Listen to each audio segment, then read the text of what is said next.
give a very special thank you to my father, the Reverend Jesse Jackson, as he travels across his home state, the mighty great state of South Carolina. And it is a blessing that we are alive in 2020. Here we are on the eve of the election for South Carolina. On this African American History Month, and on this day, I'd like to give a thank you and a heartfelt blessing to the Shabazz family, a young man whose life was taken way too soon. We thank God for having used Brother Malcolm in such a magnificent way. We've now seen the primaries.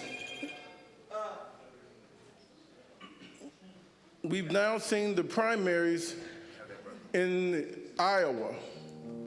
And we need to talk about foreign policy and what has happened with the American farmers and the trade tariffs that are going up that the president has imposed. It was great to see the New England and the great state of New Hampshire as they've gone into New England to talk about those areas. And they've gone to Las Vegas. The primary is coming up, where they're going to talk about the culinary workers and the hotel workers and all of those that work in the tourism industry and the gaming industry. But thank God they're going to my father's home state of South Carolina. In this month of African American History Month, I think it's important that we have to understand, why do we have an African American History Month? We come from a culture and a people that were denied our name. You could not marry in the institution of slavery that was created in the United States of America. That is why many of us don't know where our great and great-great-grandparents come from, because it was intentionally, deliberately held and denied from you. It's time that we talk about an African American History Month. What we hear is the backbone of the Democratic Party is the African American vote.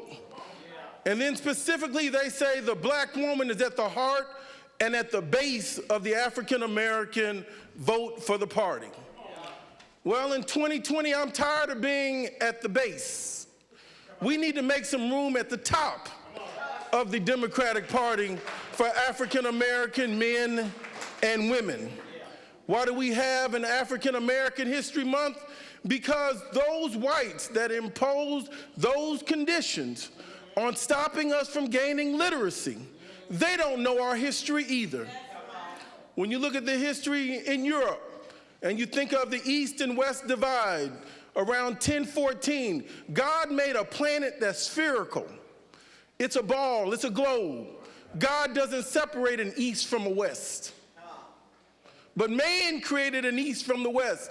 When Diocletian in Constantinople went in to burn the libraries, and we still have that ghost and that spirit alive today.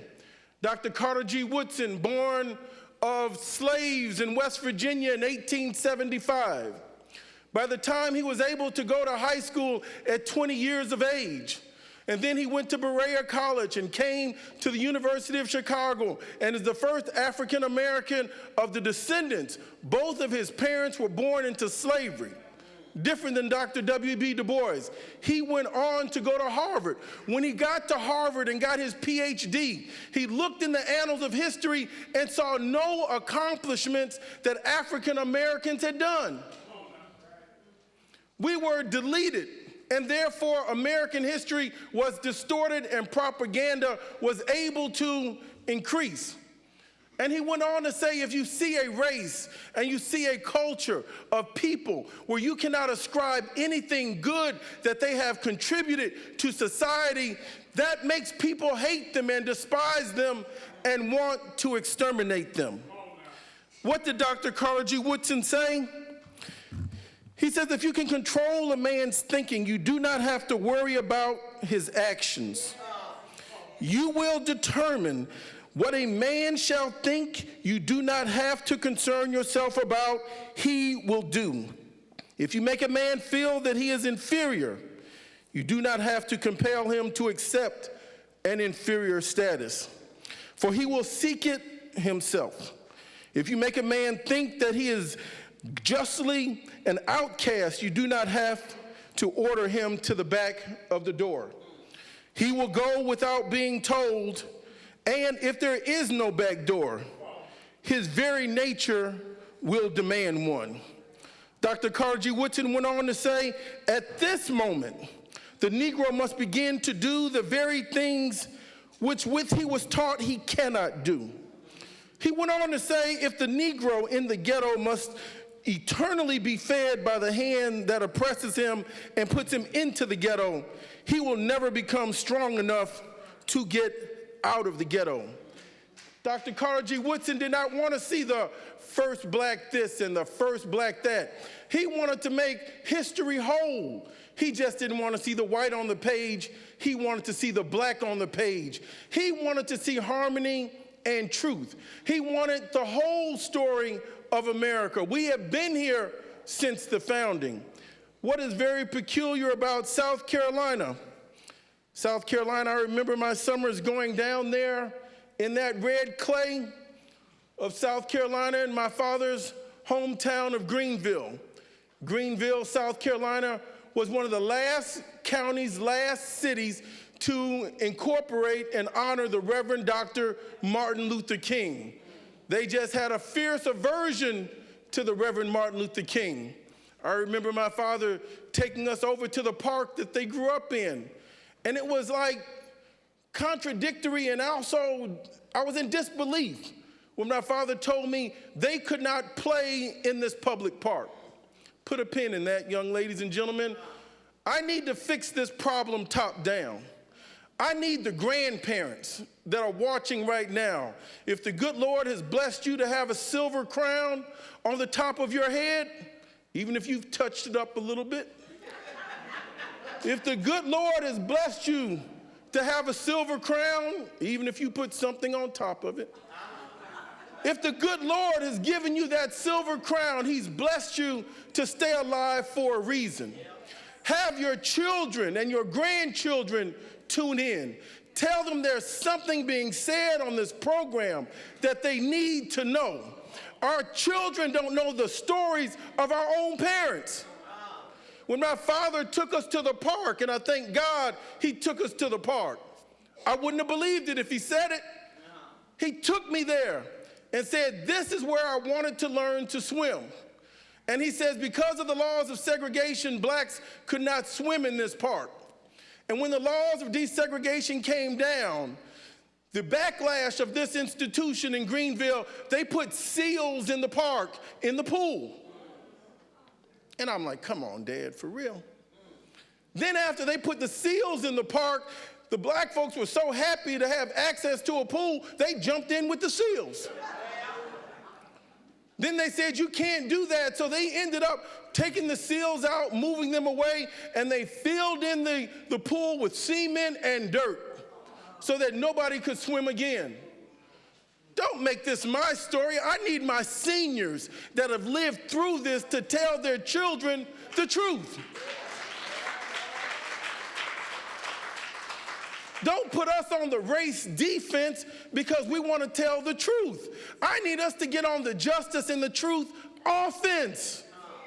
Now that we're going to South Carolina, we've been through Iowa, been through New Hampshire, about to go through the labor issues that are happening in Nevada and en route to South Carolina, where African Americans are 60% of the base of the vote.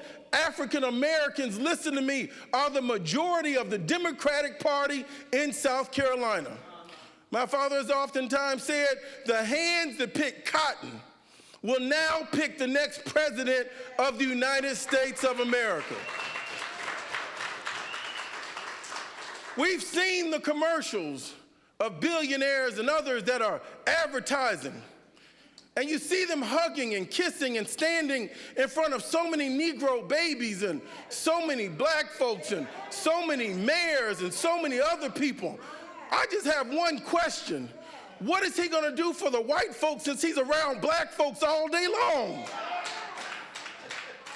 Can he put one white in a commercial? We've been here before. And I hope that we learn something, my people. I want us to get out and vote in great numbers.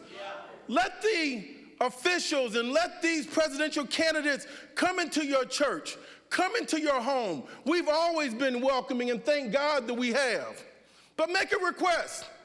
Now that you've come to my church, invite me to your Episcopal church. Invite me to your Southern Baptist church. Invite me to your synagogue. Let me meet your friends, and my friends will be your friends. And like Barney said, we can all come together. Stop thinking there's a side door to getting Negro votes. Give us the full respect that we deserve. The state of South Carolina has 21 state prisons. They've got more prisons than they have universities. It was formerly a slave state. It was a state that was the first to pass anti-literacy laws. These laws came into effect in 1740. And then by 1819, Missouri passed a law to prohibit blacks from teaching and reading. And then in 1829, Georgia passed a law prohibiting blacks from reading. And then 1832, Alabama and Virginia wrote the laws. Georgia and Missouri came back and wrote more stringent laws. This is the only country that has passed anti-literacy laws for their own citizens. During this Black History Month, let's move off of that slave narrative. We were Americans that weren't recognized as citizens in our own home. I'm not from the lineage of a slave, something less than. I was always God's child, whether you recognized it or not.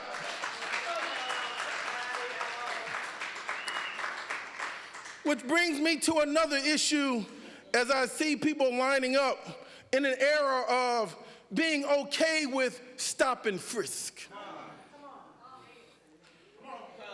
What is the problem that I have with that language of stop and frisk?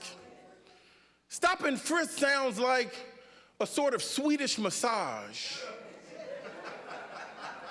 It sounds to me like something you can do with your feet, that you're gonna get your feet massaged. Do you want a suzitsu or what kind of massage do you want? As if this is some sort of TSA pat down, stop and frisk. No. This sounds like a game that we grew up with. Spin the bottle,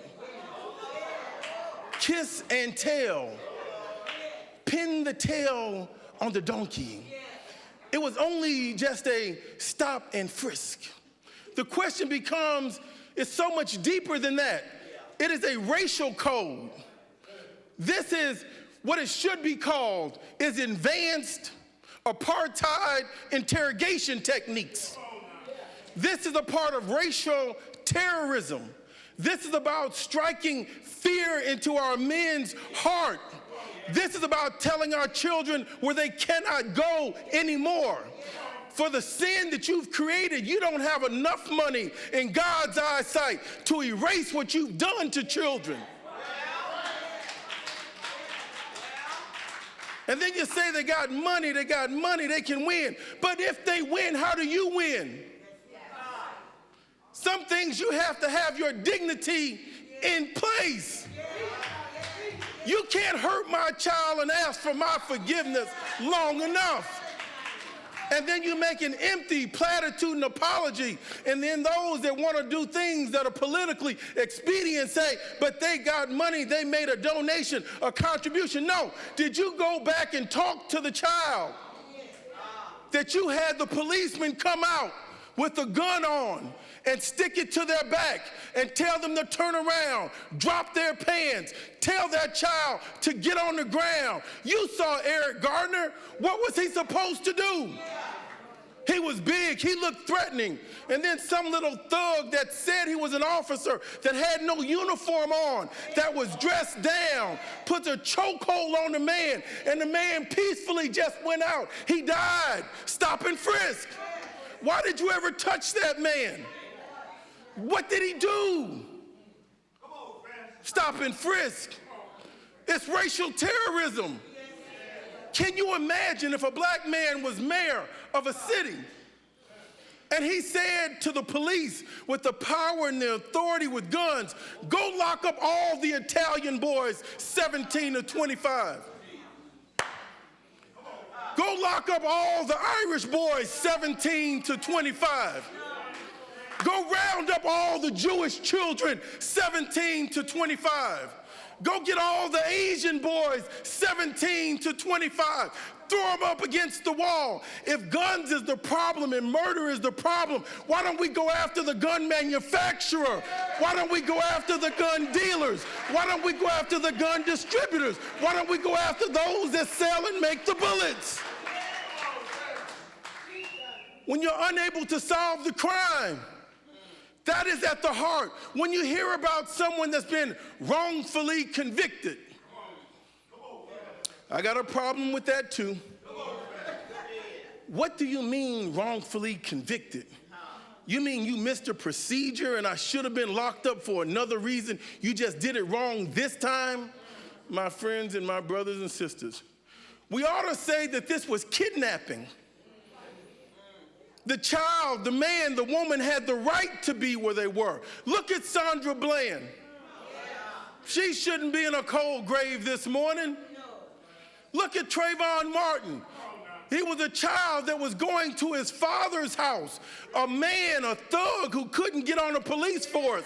He wasn't doing neighborhood patrol. Nobody paid him to do neighborhood patrol. He was a thug that killed a child that the police said, leave him alone. So what are the implications really of Trayvon Martin? What they're saying is by making Zimmerman innocent, they're saying that Trayvon Martin deserved death. Think for yourself on what they're saying, and you wonder why our children have a cloud of inferiority, because they don't see enough men, enough women standing up, fighting back.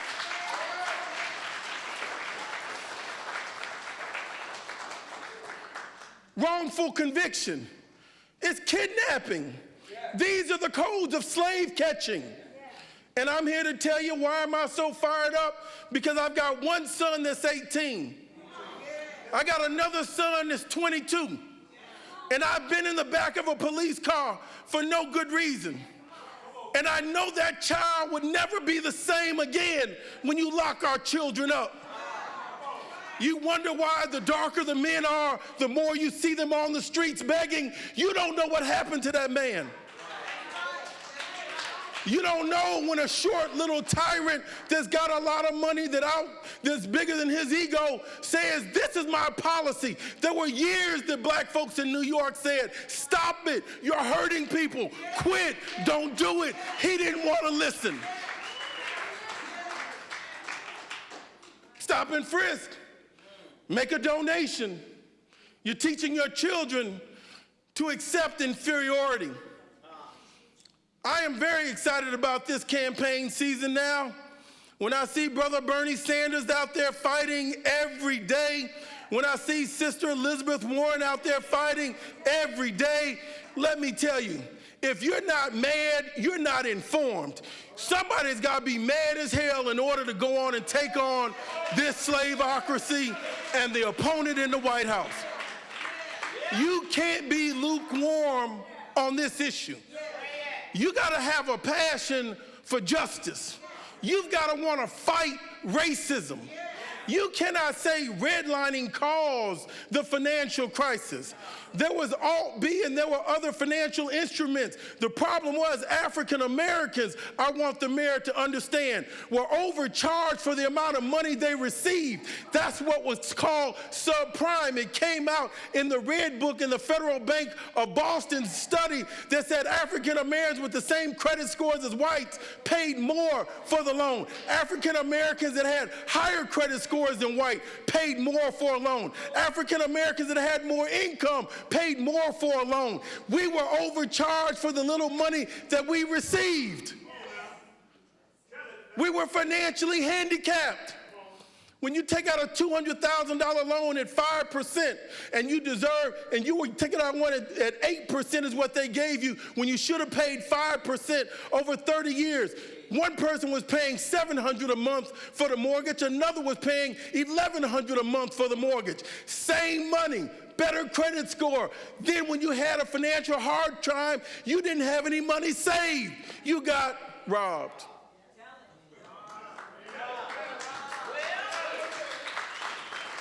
When your child got stopped and you had to leave work and you had to stop everything that you were doing, then you went on to find a lawyer to pay them $5,000 to make some bail for your child, then pay another part to the lawyer so that they can meet the court date, and now the child can't go to school. This starts with stop and frisk.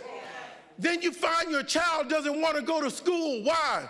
Because they've had their character, they've had their ego, they've had their soul broken down. Why? Because of stop and frisk. Brothers, we have to get out and vote in record numbers. We have to be advocates for truth. We have to be advocates for justice. We cannot be cowardice. We cannot compromise our values. We've got to stand with people that want to stand with us.